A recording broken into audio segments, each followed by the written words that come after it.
Buenas noches, amados hermanos. Hoy, lunes 28 de marzo, iniciamos el capítulo 5. El título para este capítulo es Mantener limpio el campamento. Hagamos una oración, hermanos. Padre amoroso, gracias, Señor, por permitirnos seguir estudiando tu palabra en todo este tiempo. Hoy iniciamos un nuevo capítulo donde tú nos vas a hablar respecto a la limpieza que quieres en tu cuerpo, que es la iglesia, en nuestras vidas. Te pido, Señor, que la unción de tu Santo Espíritu nos llene para poder atesorar todo lo que tú quieres hablarnos hoy día en este capítulo. En el nombre de Cristo Jesús, amén. Los levitas, como todos sabemos, ya estamos estudiando, ya vamos 5 capítulos estudiando el libro de Números. Los levitas tenían la labor especial y preciosa del cuidado y transporte de todos los utensilios santos del tabernáculo dentro del campamento y durante el peregrinaje hacia la tierra prometida. Acabamos de terminar el capítulo 4, donde hemos visto minuciosamente cada una de las tareas asignadas a los hijos de Aarón, Coat, Gersón y Merari, y específicamente cada uno de estos hijos tenían unas labores increíblemente delicadas y que ellos supieron cumplirlas todas a cabalidad, esmeradamente como se espera de los siervos de Dios.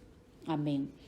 Recordemos también, hermanos, cómo estaban ubicadas las tribus de Israel. Hemos estudiado en capítulos anteriores, ¿no? Hacia el este estaban las tribus de Judá, es para un recordatorio todo esto que estamos mencionando, la tribu de Isaacar, Zabulón, luego hacia el sur la tribu de Rubén, Simeón y Gad, miren ese orden, ¿no? Hacia el este, Efraín, Manasés, Benjamín. Hemos recibido varias imágenes donde hemos podido ver la ubicación de las tiendas, ¿no? de las tribus con sus banderas. Hacia el norte, Dan, Aser, Neftalí. Un campamento bien poblado. Hombres, mujeres, niños, jóvenes, ancianos. Todos juntos en debido orden. Y todo estaba de acuerdo a la dirección divina dada a Moisés. Amén. Recordemos igualmente el censo, muy importante, tomado a las tribus. A sus representantes se les llamó, recordemos, príncipes de cada tribu. Y la elección de la tribu de Leví como tribu sacerdotal que acampó alrededor del campamento para cuidado del tabernáculo. En este capítulo 5, la nación de Israel ya está retomando su peregrinaje rumbo a la tierra prometida, pues todas las tribus eran descendientes de Abraham, de Isaac, de Jacob, y todas tenían la promesa de poseer la tierra prometida. Y empieza el capítulo con las siguientes instrucciones dadas a Moisés para que la cumplan todos los hijos de Israel. Estas instrucciones fueron dadas, así como el título, ¿no? Un campamento limpio, ¿no? Estas instrucciones fueron dadas a fin de preservar una pureza física, como vamos a ver a continuación en los versículos del 1 al 4. Luego los versículos del 5 al 10, todo esto con la ayuda del Señor lo vamos a desarrollar hoy día. Los versículos del 5 al 10 se hace referencia a las faltas y a las restituciones o engaños que tenían que solucionarse entre ellos, ¿no? En el caso lo hubieran. Y los versículos del 11 al 31 sobre la ley y o procedimientos para el asunto de los celos. Muy interesante este último punto que también lo vamos a ver. Empecemos leyendo los versículos del 1 al 4. Jehová habló a Moisés diciendo: manda a los hijos de Israel que echen del campamento todo leproso, y a todos los que padecen flujo de semen, y a todo contaminado con muerto. Así a hombres como a mujeres echaréis. Fuera del campamento los echaréis, para que no contaminen el campamento de aquellos entre los cuales yo habito. Y lo hicieron así los hijos de Israel, y los echaron fuera del campamento como Jehová dijo a Moisés, así lo hicieron los hijos de Israel. Entonces habían 3 casos, la lepra, el flujo de semen o también las hemorragias en las mujeres y la contaminación al manipular cadáveres muertos, ¿no? Todas eran medidas sanitarias, ¿no? Entonces analicemos brevemente esta instrucción que es sanitaria. Como se ha mencionado en el título del capítulo, había que mantener el campamento limpio. Esto también nos habla de una purificación, de una pureza. Y libre de enfermedades, infecciones. Acordémonos, hermanos, no habían los antibióticos que en este siglo tenemos, ¿no? En todos los libros del Pentateuco hay referencias sobre estas instrucciones o mandatos sanitarios muy escrupulosos. Una persona leprosa, vamos a poner el tipo de los leprosos, no era una amenaza para todo el campamento. Parece cruel la medida, ¿no? La forma como le dice Jehová a Moisés, ¿no? Echa fuera, ¿no? Le dice, echen del campamento a todo leproso. Parece cruel, como repito, la medida, pero el peligro pues de contaminación y transmisión era muy grande. En el Antiguo Testamento se lee mucho acerca de la lepra, que hasta hoy existe, y es una enfermedad muy triste. Es una enfermedad que separa obligatoriamente, como ahora, como estamos leyendo ahorita, avergüenza, como lo hemos visto hasta en películas, empobrece, es cierto, y mata finalmente. Los leprosos tenían que mantenerse excluidos del campamento. En el libro de Levítico, en el capítulo 13, ustedes pueden ver, es un capítulo muy interesante y están dadas todas las especificaciones para el diagnóstico y seguimiento de la lepra por el sacerdote. El hombre y la mujer leprosos eran llevados al sacerdote para que lo examine. Esto es muy interesante este capítulo. Esta exclusión, como ya mencioné, es para mantener la limpieza dentro del campamento.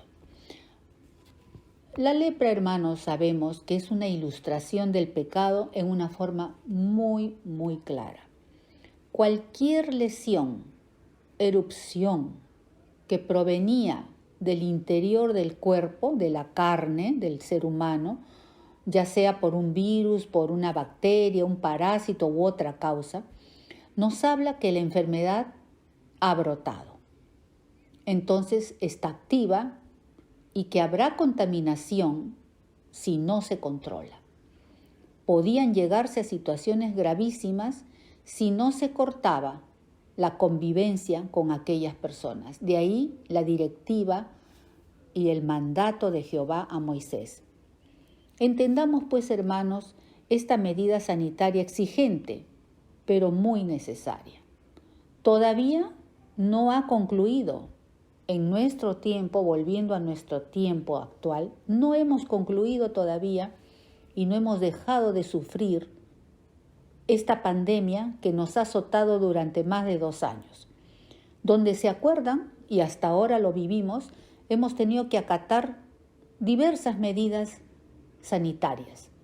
El distanciamiento social, muy penoso, por cierto, pero necesario de obedecer, y lo hemos obedecido con mucho dolor. Nos hemos tenido que separar de nuestros seres amados, de nuestra amada congregación, de congregarnos. Lo hemos suplido preciosamente con el Zoom y anhelamos el tiempo de volver a vernos. Hemos tenido que recurrir, gracias a Dios, a la invención y al hallazgo de vacunas. El lavado de manos, recordemos cómo por televisión, por periódico, por todo nos avisaban que al venir de los centros comerciales, del banco, de los mercados, teníamos que lavarnos íntegramente el cuerpo y acuérdense que teníamos los pediluvios para los pies y los zapatos especiales. Bueno, hemos vivido así, hermanos, más de 2 años. Ahora, aplicando a lo espiritual estas medidas sanitarias que hubieron en la época de Números capítulo 5, si vamos a caminar para el tiempo de Números y hoy también, porque es una aplicación espiritual, si vamos a caminar con Dios como centro de nuestra vida y gozar de su compañía, lo cual es perfecto y maravilloso, debemos entonces conservarnos puros, ¿no? Y debe haber una purificación en nuestras vidas, un anhelo de estar siempre limpios, ¿no? Porque Dios no puede caminar con nosotros si estamos controlados y contaminados por el pecado. Vamos a leer en Primera de Timoteo en el capítulo 5. Es un capítulo muy bonito y los versículos 21 y 22 habla de los deberes hacia los demás. Pablo le está escribiendo a Timoteo una serie de consejos que él debe de guardar en su convivencia con los hermanos. Y en este pasaje le dice, te encarezco, o sea, te suplico, delante de Dios y del Señor Jesucristo que guardes estas cosas, o sea, esos deberes, esas recomendaciones, que guardes estas cosas sin prejuicio. No impongas, le decía, ¿no?, con ligereza las manos a ninguno, sino has averiguado de quién se trata, ¿no?, esa persona, ni participes en pecados ajenos. Muy buena recomendación. Consérvate puro, Timoteo, le dice Pablo a este siervo. Y lo mismo el Espíritu nos dice hoy día a nosotros, ¿no? No participes en pecados ajenos, consérvate puro. En Primera de Juan, si queremos andar con el Señor, nuevamente repito, no podemos estar controlados y contaminados por el pecado. Es terrible cuando el pecado nos controla. Que practiquemos el pecado es que Él nos controla. Y en Primera de Juan, en el capítulo 3, hay un pasaje muy precioso en el versículo 9 que dice, todo aquel que es nacido de Dios, que está caminando con Dios, no practica el pecado. Amén. Porque la simiente de Dios permanece en él y no puede pecar. ¿Por qué no puede pecar? Porque es nacido de Dios. Eso dice el versículo 9. Y el versículo 6 de este mismo Primera de Juan 3 dice, todo aquel que permanece en él, es parecido el versículo, no peca. Todo aquel que peca no le ha visto ni le ha conocido. Y el 8 dice, el que practica el pecado es del diablo, no se está conservando puro, no se está santificando, no se está purificando, está leproso. El que practica el pecado es del diablo, porque el diablo peca desde el principio. Un leproso desde el principio ha sido el diablo. El Salmo 89 dice, Dios temible, o sea, un Dios que merece toda honra y todo respeto por su santidad, ¿no? Dios por su pureza, Dios temible en la gran congregación, o sea, en medio de nuestras vidas. Es un Dios temible, puro, santo, sin mancha y formidable. Es un sin igual, formidable, es imponente sobre todos cuantos están a su alrededor, así como estaba el pueblo alrededor del tabernáculo. Así es nuestro Dios. Y si Él es así, nosotros también debemos estar purificados, santificados. Hebreos 12 dice, porque nuestro Dios es fuego consumidor. Todas estas cosas están escritas para nuestro bien, porque Dios quiere que caminemos con Él en limpieza. Amén, en limpieza y en santidad. Dispongamos nuestro corazón, hermanos, a esta purificación que Él anhela de nuestras vidas, para erradicar la práctica del pecado, porque dice que si pecamos, abogado tenemos, pero no la práctica del pecado. Dios es santo, Nuestro comportamiento diario no debe ir en contra de su atributo de santidad. Él dijo, sed santos porque yo soy santo. Bien, ahora vamos a pasar a una segunda parte que es los versículos del 5 al 10 de este capítulo, donde vamos a tratar lo referente a la restitución por faltas y o perjuicios materiales que se hayan cometido. Porque todo esto era con el fin de mantener limpio y puro el campamento.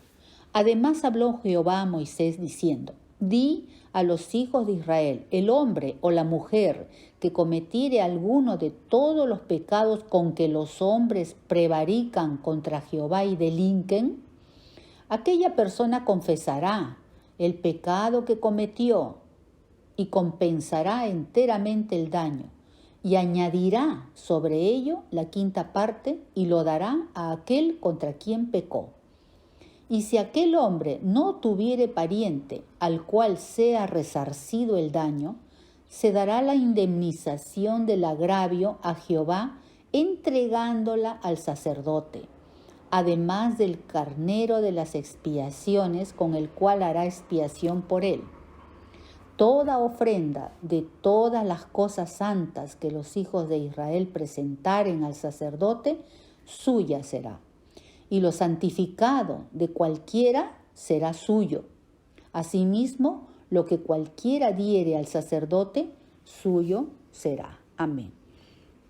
Entonces, hermanas, hermanos, estas faltas y o perjuicios eran tan destructivas como la lepra que ya hemos mencionado en el primer punto.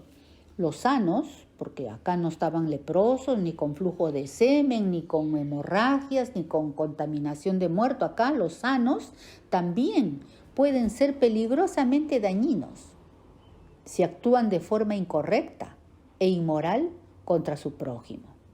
Esta norma fue dada, qué sabio nuestro Dios, fue dada para corregir el engaño entre ellos, entre el pueblo, entre el campamento. Se debía confesar, como hemos leído, y compensar la falta, más un añadido de la quinta parte.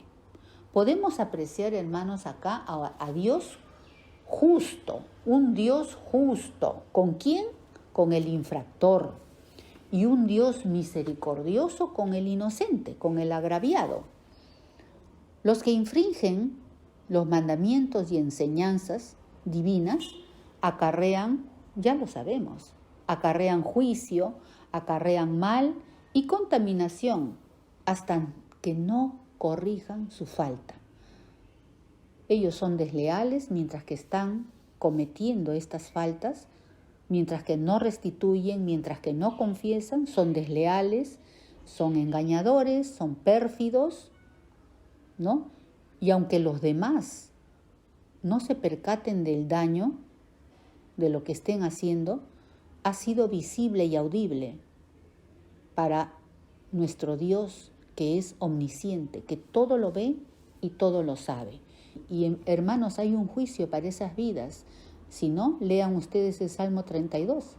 Como dice, que mientras que yo callo, mientras que hago mi pecado oculto, todo mi verdor, o sea, todo lo bueno de mi vida, hasta mi juventud y todo la prosperidad y toda la fuerza y la energía que pueda tener se secan. Se volvió mi verdor en sequedades, dice el Salmo, y dice muchas cosas más, hasta que no confesé mi pecado. Dice, se envejecieron mis huesos. Es un Salmo muy ilustrativo. Es un pecado. Esto del engaño al prójimo es un pecado contra Dios y hay que ponernos a cuenta con Dios por medio de un sincero arrepentimiento y obras dignas de este arrepentimiento. Leamos este ejemplo, un ejemplo de engaño y restitución muy preciosos en el Nuevo Testamento, porque podríamos decir, eso era para antes. No, hermanos. En el Nuevo Testamento Jesús lo hizo saber. Vamos a leer Lucas 19, la linda historia real de Zaqueo. Voy a buscar el pasaje. Lucas 19. Dice Jesús y Zaqueo. Vamos a leer salteado para no perder tantos minutos, ¿no? Sucedió que un varón llamado Zaqueo sabía que Jesús estaba pasando por la ciudad, ¿no? Él era el jefe de los publicanos y dice que muy rico en el versículo 2. Y yo sé que ustedes están con sus Biblias abiertas para que sigan en la lectura. Y él procuraba ver a Jesús porque no era muy grande y había mucha gente. Entonces él se subió a un árbol, ¿no? Y desde allí pudo ver a Jesús. Y cuando Jesús pasó por el lugar donde él estaba, lo miró y le dijo en el 5, Zaqueo, date prisa, desciende hoy, porque hoy es necesario que pose yo en tu casa. Dios es omnisciente, conocía la situación de Zaqueo, a nadie lo podía engañar.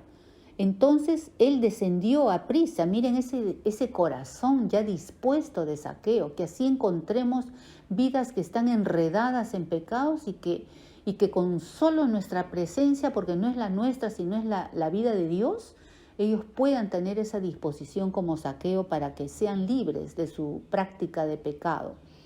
Entonces él descendió a prisa y le recibió gozoso. Al ver esto todos murmuraban, la oposición, diciendo que había entrado a posar con un hombre pecador.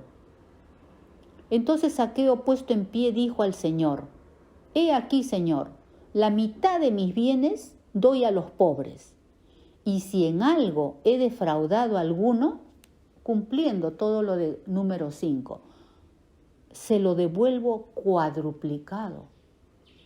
O sea, no era la quinta parte, sino la cuarta parte, devolvía más. Jesús le dijo, y dice a todos los que tengan esa disposición de confesar sus errores y restituir, hacer obras dignas de arrepentimiento, Jesús dice a todas esas personas, hoy ha venido la salvación a esta casa, por cuanto él también es hijo de Abraham, porque el Hijo del Hombre vino a buscar y a salvar lo que se había perdido. Amén. ¿De qué le valió a Zaqueo toda una vida llena de una abundancia económica si su vida había estado vacía delante de Dios y de los hombres, de sus hermanos los judíos, a quienes él había extorsionado? Solamente Dios sabe cuántos años habría estado en ese plan Zaqueo. Finalmente, hermanos, quiero mencionar que no debemos, que estas faltas, así como todas las impurezas carnales, estas faltas no se deben esconder, ¿no? Ni se debe minimizarlas, porque Zaqueo era un gran extorsionador. Y aquí en número 5, en el caso de los que han extorsionado y han actuado deslealmente con sus prójimos, con sus compañeros de tribus, no deben de ser estas cosas minimizadas, ni tomadas a la ligera, ni siempre excusándolas. No, porque las consecuencias van a ser peores. En el Salmo 32 no se acaban. Estas sequedades en nuestras vidas no se van a acabar si no confesamos nuestros errores y no enmendamos nuestros caminos. Por eso dice Isaías en el capítulo 1, dice en el versículo 16, para los que están apuntando, dice, lavaos y limpiaos, quitad la iniquidad de vuestras obras de delante de mis ojos, dice el Señor. O sea, un pasaje que le calza perfecto a esto que estamos viendo de Zaqueo y del capítulo 5 acá. Quitad la iniquidad de vuestras obras de delante de mis ojos, dejad de hacer lo malo. Aprended a hacer el bien, buscad el juicio, restituid al agraviado, haced justicia al huérfano. El huérfano no tiene a nadie. Por eso Dios es su Padre y los defiende. Dice, haced justicia, no actuar injustamente contra un huérfano, contra una viuda, amparad a la viuda. Venid luego, dice el Señor, dice Jehová, y estemos a cuentas. Si vuestros pecados fueren como la grana, lo que has hecho es como la grana, gravísimo, como la nieve van a ser emblanquecidos el día que yo los confiese y me aparte y restituya, haga obras dignas de arrepentimiento. Y si fueren rojos como el carmín, vendrán a ser como blanca lana. Amén. Y finalmente, hermanos, vamos a leer los versículos más largos de este compartir de hoy. Está en los versículos del 11 al 31. Vamos a leer rápidamente para que el tiempo nos alcance. Estamos en 26 minutos, tenemos tiempo todavía. También Jehová habló a Moisés diciendo, habla a los hijos de Israel y diles. Prestemos atención porque es muy, muy interesante esta ofrenda, esta ley sobre los celos. Habla a los hijos de Israel y diles, si la mujer de alguno se descarriare y le fuere infiel, y alguno cohabitare con ella, y su marido no lo hubiese visto, por haberse ella amancillado ocultamente, ni hubiere testigo contra ella, o sea, nadie supo nada, ni ella hubiere sido sorprendida en el acto, si viniere sobre él, o sea, sobre el marido, espíritu de celos, y tuviere celos de su mujer, o sea, sospechas, ¿no? Habiéndose ella amancillado, o viniere sobre él espíritu de celos y tuviere celos de su mujer, no habiéndose ella amancillado, o sea, infundado sus celos. Entonces el marido traerá su mujer ¿a dónde? Al sacerdote, y con ella traerá su ofrenda, la 10ª parte de un efa de harina de cebada, esa es la ofrenda. No echará sobre ella aceite, ni pondrá sobre ella incienso, porque es ofrenda de celos, o sea, solo la harina de cebada. Ofrenda recordativa que trae a la memoria el pecado. Y el sacerdote hará que ella se acerque y se ponga delante de Jehová. Luego tomará el sacerdote del agua santa en un vaso de barro. Tomará también el sacerdote del polvo que hubiere en el suelo del tabernáculo, ojo, y lo echará en el agua.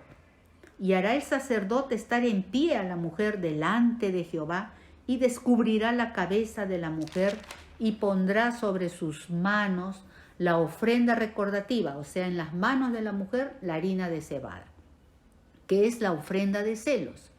Y el sacerdote tendrá en la mano, en su mano de él, las aguas amargas que acarrean maldición. Y el sacerdote la conjurará, la instará a la mujer y le dirá, si alguno ha dormido contigo y si no te has apartado de tu marido a inmundicia, libre seas de estas aguas amargas que traen maldición. Mas si te has descarriado de tu marido y te has amancillado y ha cohabitado contigo alguno fuera de tu marido, Jehová te haga maldición y execración en medio de tu pueblo, haciendo Jehová que tu muslo, esa era la maldición, que tu muslo caiga, toda tu fuerza, y que tu vientre se hinche, enfermedad.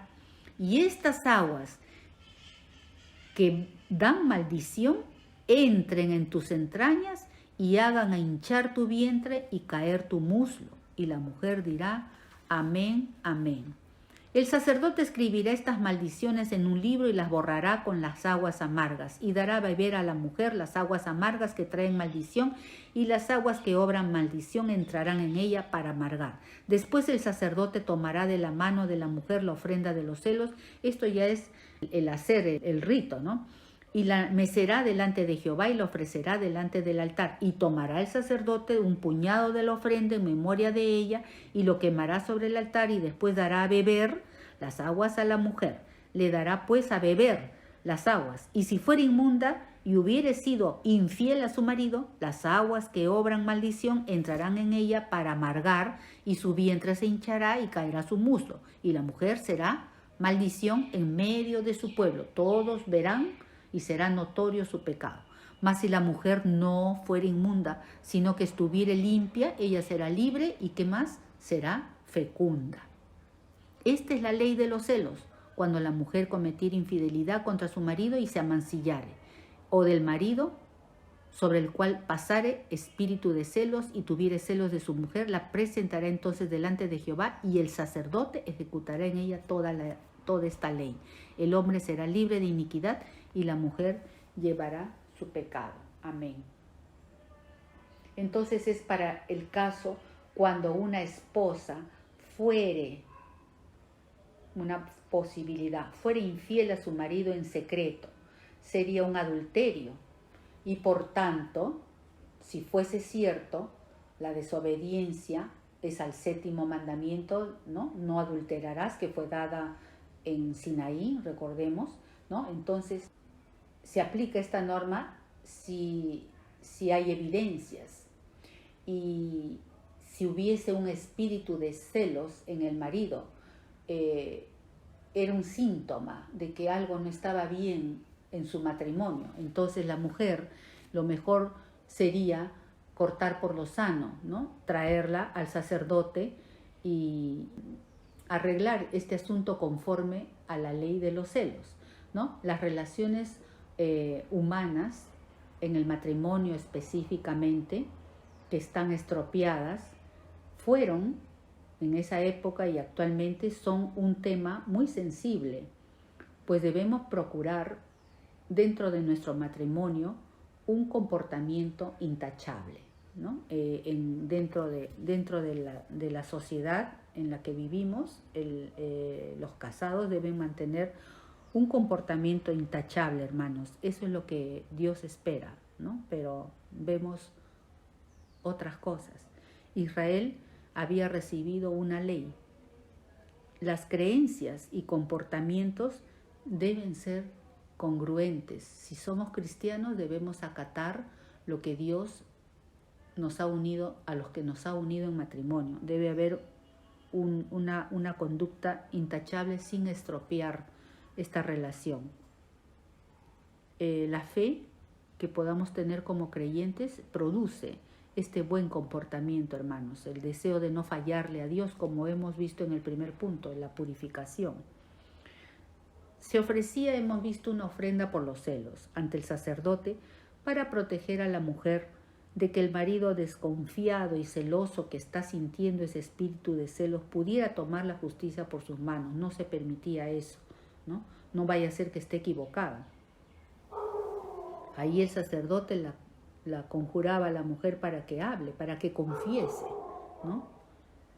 El proceso que hemos leído mostraría pues la culpabilidad o la inocencia para la mujer, ¿no? Y si era culpable habrían consecuencias muy fuertes, muy dolorosas, ¿no? Y si era inocente había bendición, la mujer era fecunda. La unión matrimonial, hermanos, ¿qué podemos decir? La unión matrimonial es sagrada.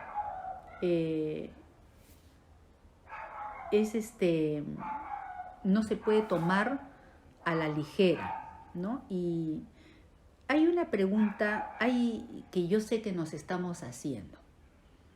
Se llevaba a la mujer al sacerdote, el que sentía el espíritu de celos era el hombre. Entonces, una pregunta que yo me hice, ¿no? Mientras que desarrollaba este estudio, ¿por qué se toma a la mujer? ¿Por qué no se toma como ejemplo al hombre, ¿no? No se trata de que el hombre tenga más libertad que la mujer siempre sea la culpable, porque leí, ¿no?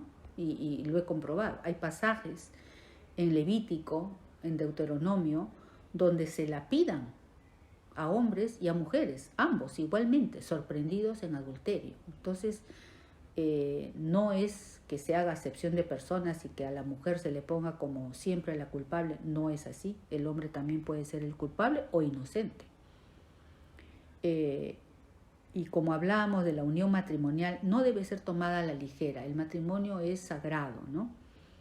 El adulterio siempre ha sido, es y será una ofensa muy seria, una falta muy grave, se rompía el voto de fidelidad de por vida, a no ser por causa de adulterio. Siempre dice nuestro Señor eso. Un matrimonio es deshecho, de ninguna manera es deshecho, a no ser por causa de adulterio.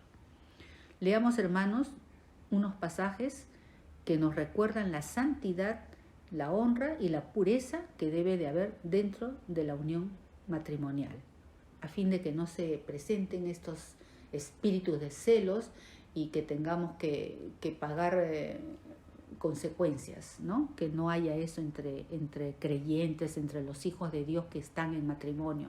Dios nos libre. Hebreos 13:4 dice, honroso. A mí me encanta este pasaje. Honroso sea en todos el matrimonio. Qué poca honra le dan al matrimonio hoy en día, hermanos. Cuánto pecado. Cuántas mujeres hinchadas y con el muslo caído pueden haber. Y cuántos hombres también. Cuántos lapidados. Terrible. Honroso sea en todos el matrimonio. Y el lecho sin mancilla. Uf, cómo escasea esto. Pero a los fornicarios y a los adúlteros los juzgará Dios. Amén. Las normas de Dios para su pueblo en el Antiguo y en el Nuevo Testamento, como acabamos de leer respecto al matrimonio y a la sexualidad, son muy elevadas, son muy claras. Primera de Corintios, en el capítulo 6, dice, el cuerpo no es para la fornicación, para el adulterio, el cuerpo es para el Señor. Y en el 18 de este mismo capítulo 6 dice, huid de la fornicación. Y en verdad, hermanos, en el Proverbio 5, los versículos 15 al 16, dice, bebe el agua de tu misma cisterna y los raudales de tu propio pozo. Se derramarán tus fuentes por las calles y tus corrientes de aguas por las plazas. Yo los invito, hermanos, a seguir leyendo este Proverbio 5.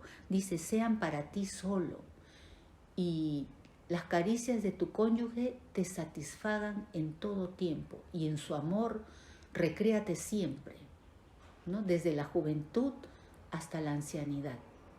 Hermanos, por motivos de tiempo no podemos seguir avanzando, pero ya lo hemos terminado el capítulo.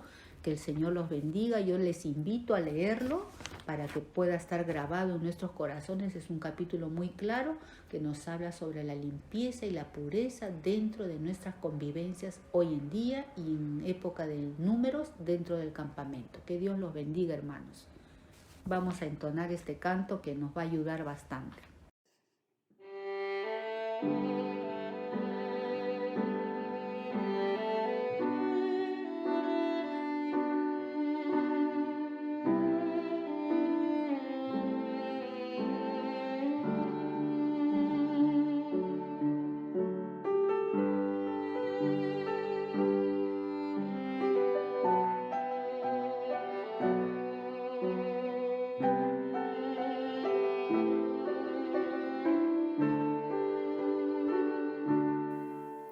Examíname, oh Dios, conoce mi corazón, pruébame y conoce mis pensamientos. Examíname, oh Dios, conoce mi corazón, pruébame y conoce mis pensamientos. Y ve si hay en mí camino de maldad, y ve si hay en mí camino de maldad, y guíame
Examíname, oh Dios, conoce mi corazón, pruébame y conoce mis pensamientos, y ve si hay en mí camino de maldad, y ve si hay en mí camino de maldad, y guíame en tu camino eterno. Bendito Dios, mi voluntad la he rendido ante tu altar. Bendito Dios, todo mi ser quiere vivir tu santidad, quiere vivir tu santidad, quiere vivir tu santidad.